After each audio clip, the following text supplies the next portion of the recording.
مستمعينا الكرام، ننقل لكم الحمد لله الرحيم الودود، تودد إلى عباده بصفات كماله، وهو الغني الحميد. وأشهد أن لا إله إلا الله وحده لا شريك له، يفعل ما يشاء ويحكم ما يريد. وأشهد أن سيدنا ونبينا محمدًا عبده ورسوله، المبعوث بالرحمة إلى جميع العبيد، صلى الله عليه وعلى آله وسلم تسليما كثيرا إلى يوم الوعيد. أما بعد، فيا أيها المسلمون، اتقوا ربكم فتقواه خير الزاد، وأفضل ما قدمه العباد ليوم المعاد. يا أيها الناس اتقوا ربكم، إن زلزلة الساعة شيء عظيم. أيها الناس، لقاء الله تعالى حتم لا مفر منه، وهو واقع بالجن والإنس لا محيد لهم عنه، وذلك يوم الحشر للجزاء على أعمالهم. فملاق ربه فائز قد قرت عينه بمحبوبه، فذاك لقاء الفوز والكرامة. وملاق خاسر فذاك لقاء خزي وندامة. قال الله تعالى: يا أيها الإنسان إنك كادح إلى ربك كدحا فملاقيه. وقال عليه الصلاة والسلام: وستلقون ربكم فيسألكم عن أعمالكم. عباد الله، اليقين بلقاء الله تعالى ودوام استحضاره من أعظم ما يعين العبد على الوفاء بعهده مع ربه، والثبات على دينه، والصبر على طاعته، ورجاء حسن ثوابه والخوف من أليم عقابه. وقدموا لأنفسكم واتقوا الله واعلموا أنكم ملاقوه، وبشر المؤمنين. وهو عدة العبد في مواجهة الشدائد والكرب وعواصف الفتن والنور. قال الذين يظنون أنهم ملاقو الله كم من فئة قليلة غلبت فئة كثيرة بإذن الله، والله مع الصابرين. وحق لكل عبد عمل لقاء ربه واستعد لذلك اليوم، وحق لكل عبد عمل للقاء ربه واستعد لذلك اليوم أن يشتاق إلى لقياه جل ثناؤه، فإنما يلاقي العبد مولاه الذي آثر حبه على جميع محابه، وقدم مرضاته على كل رغائبه. عباد الله، الشوق إلى لقاء الله نسيم يهب على القلب، يروح عنه وهج الدنيا ويخفف عنه آلامها. ومن أنس بالله واشتاق إلى لقائه فقد فاز بأعظم لذة يمكن لبشر الوصول إليها في هذه الدار. والشوق إلى لقاء الله حاد يحدو العبد إلى التقرب إلى مولاه، بل هو ثمرة حسن العلاقة مع الله.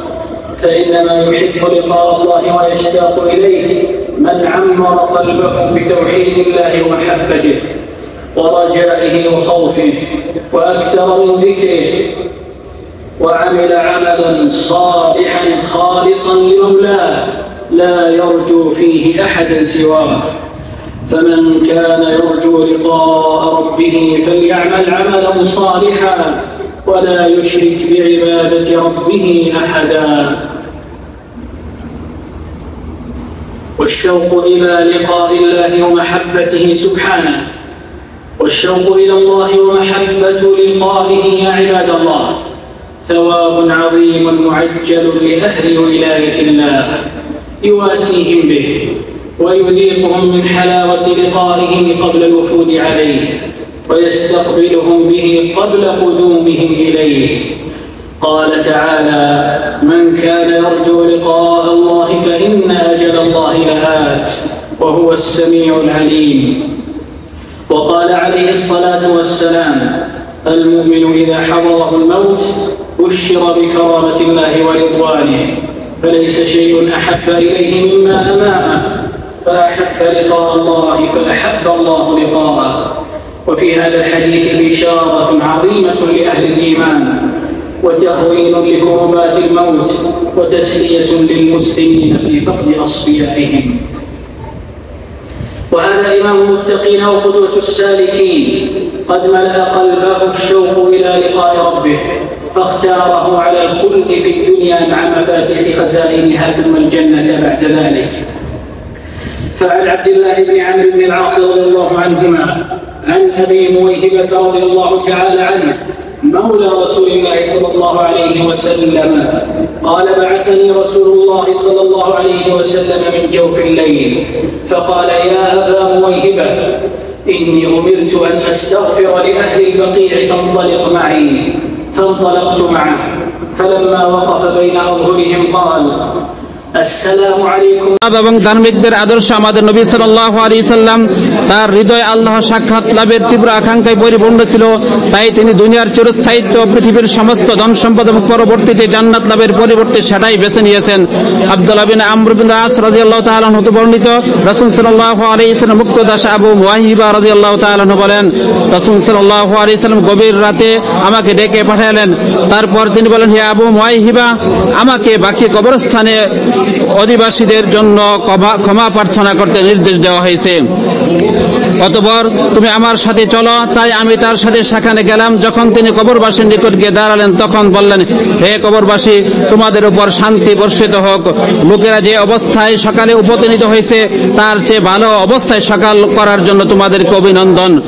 অন্ধকার রাতের টুকরার মতো ফিতনা ছড়িয়ে আসছে, একটির পেছনে আরেকটি আসছে, পরবর্তীটির চেয়ে নিকৃষ্টতর।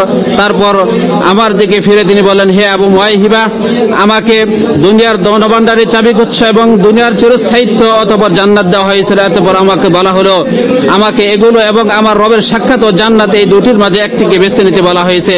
আমি বললাম, আমার পিতা মাতা আপনার জন্য কুরবান হোক হে আল্লাহর রাসূল, আপনি দুনিয়ার ধনভাণ্ডারের চাবিগুচ্ছ, দুনিয়াতে চিরদিন থাকার সুযোগ, অতঃপর জান্নাত গ্রহণ করুন।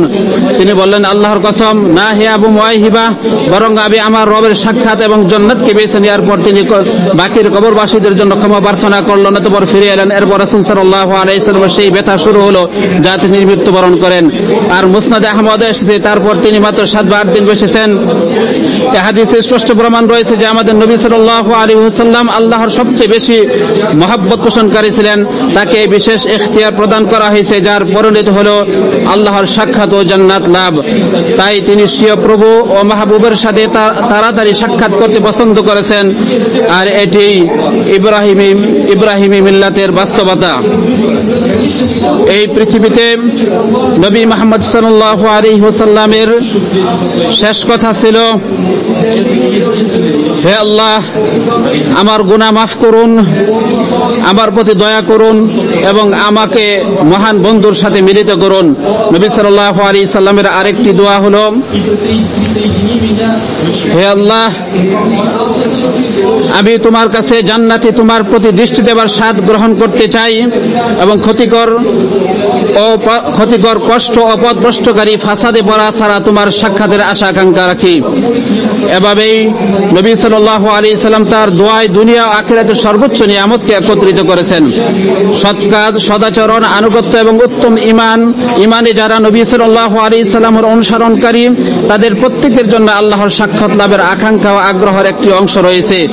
এই আকাঙ্ক্ষার পরিমাণ তার ইমানের উপর নির্ভর করে, যা এমন সৎ আমল দ্বারা প্রমাণিত হয় যা আল্লাহর সাথে সত্যিকারের সম্পর্ক ও সাক্ষাতের আকাঙ্ক্ষা অবধারিত করে, এমনকি তার নিকট আগমনের মুহূর্ত পর্যন্ত। আল্লাহ তাআলা আমাদের জন্য মহাগ্রন্থ আল কোরআনে বরকত দান করুন এবং আমাদেরকে আয়াত ও প্রজ্ঞাপূর্ণ উপদেশ দ্বারা উপকৃত করুন। আমি আল্লাহর নিকট আমার এবং আপনাদের জন্য ক্ষমা প্রার্থনা করছি। সমস্ত প্রশংসা আল্লাহর, যিনি তার বন্ধুদের প্রত্যাবর্তন আনন্দময় করেছেন। তার সাক্ষাতের মাধ্যমে সালাত ও সালাম বর্ষিত হোক নবী ও রাসূলদের সর্দারের প্রতি। অতঃপর যে ব্যক্তি আল্লাহর সাক্ষাৎ পছন্দ করে করে আল্লাহর পক্ষ থেকে তার জন্য চূড়ান্ত সম্মান হচ্ছে যে তার সাক্ষাতে আগ্রহী আকাঙ্ক্ষী ব্যক্তি সুখময় স্থায়ী আবাসে এসে রবের সাক্ষাৎ লাভ করবে। এ ব্যাপারে দয়াময় আল্লাহ তাআলা তার নেক বান্দাদেরকে সুসংবাদ দিয়েছেন। তিনি বলেন, লিল্লাযীনা ইহসানুল হুসনা ওয়া জিয়াদাহ, যারা ইহসানের সাথে আমল করে তাদের জন্য আছে জান্নাত এবং আরো অতিরিক্ত। অতঃপর তার রাসূল সাল্লাল্লাহু আলাইহি ওয়াসাল্লাম অত্যন্ত সুস্পষ্ট ভাষায় এই সুসংবাদ ব্যাখ্যা করে বলেন, জান্নাতীরা জান্নাতে প্রবেশ করার পর এক ঘোষণাকারী ডেকে বলবে, জান্নাতীগণ, নিশ্চয়ই তোমাদের জন্য আল্লাহ তাআলার একটি প্রতিশ্রুতি রয়েছে যা তিনি এখন পূর্ণ করবেন। তারা বলবে, তা কি? আল্লাহ তাআলা কি আমাদের চেহারা আলোকিত করেননি, আমাদের সৎকর্মের পাল্লা বাড়াই করেননি, আমাদেরকে জান্নাতে প্রবেশ করেননি এবং জাহান্নাম থেকে মুক্তি দেননি? রাসূলুল্লাহ সাল্লাল্লাহু আলাইহি সাল্লাম বলেন, তখন আল্লাহ তাআলা আবরণ মুক্ত করবেন এবং তারা তার দিকে তাকাবে। আল্লাহর শপথ, আল্লাহ তাদেরকে তার দর্শনের চাইতে অধিক প্রিয় এবং অধিক নয়নপ্রীত করে আর কিছু দান করেননি, আর এটাই হলো সেই অতিরিক্ত।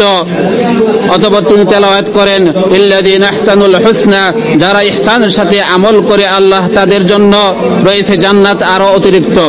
হে আল্লাহ, আমরা আপনার নিকট চাই এমন নিয়ামত যা কখনো নিঃশেষ হবে না, এবং আপনার কাছে চাই আরো চাই চোখ শীতলকারী বিষয় যা কখনো বন্ধ হবে না।